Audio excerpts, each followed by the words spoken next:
ఇక రైతు రుణమాఫీకి పైసలు రెడీ, టెన్షన్ లేదు. ఇక ఇప్పటికే ఖజానా 15,000 కోట్లు చాలా అయిపోయింది. ఇక 15 ఆగస్టు నాటికి మరో 9,000 కోట్ల రుణం ఈ నెలాఖరు నుంచే రైతుల ఖాతాల్లో జమ చేసే ప్లాన్. కార్పొరేషన్ అవసరం రాదన్న ఆఫీసర్లు, భూములు అమ్మాల్సిన పని లేదని క్లారిటీ అంటూ భూములు కూడా అమ్మాల్సిన అవసరం లేదట. అయితే రైతు రుణమాఫీకి ప్రభుత్వం డబ్బు సిద్ధం చేసినట్టు తెలిసింది. ఇప్పటికే ఖజానాలో 15,000 కోట్లు ఉండగా మరో 9,000 కోట్లు 15 ఆగస్టు నాటికి సమకూర్చేందుకు ప్లాన్ చేస్తున్నట్టు సమాచారం. సీఎం రేవంత్ రెడ్డి నుంచి ఆదేశాలు రాగానే నిధులను ఈ నెలాఖరు నుంచే రైతుల ఖాతాల్లో జమ చేసేందుకు ఏర్పాట్లు చేస్తున్నట్టు విశ్వసనీయ వర్గాల ద్వారా తెలిసింది. రుణమాఫీ కోసం 31,000 కోట్ల అవసరం అవుతాయని ప్రభుత్వం ముందుగా భావించిన విధి విధానాలు తయారు చేశాక ఆ ఖర్చు కొంత మేరకు తగ్గే అవకాశం ఉందని అధికారులు భావిస్తున్నారంటూ మనం గతంలో కూడా చెప్పినాం. ఎవరెవరికి ఇస్తారు, ఎవరెవరికి ఇవ్వరు, దాని ప్రకారమే కొంత తగ్గింది.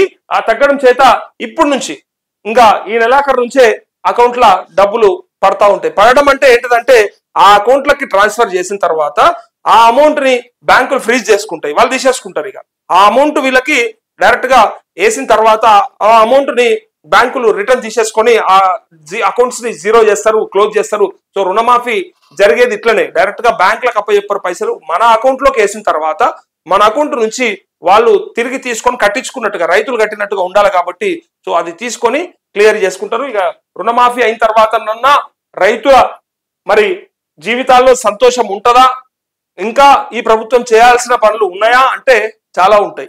రైతు భరోసా పెంచాలి, అట్లే వాళ్ళకు ఇప్పటి వరకు కొంతమందికి విత్తనాలు దొరకలేదన్నారు, కొంతమందికి ఎరువులు దొరకలేవు అన్నారు.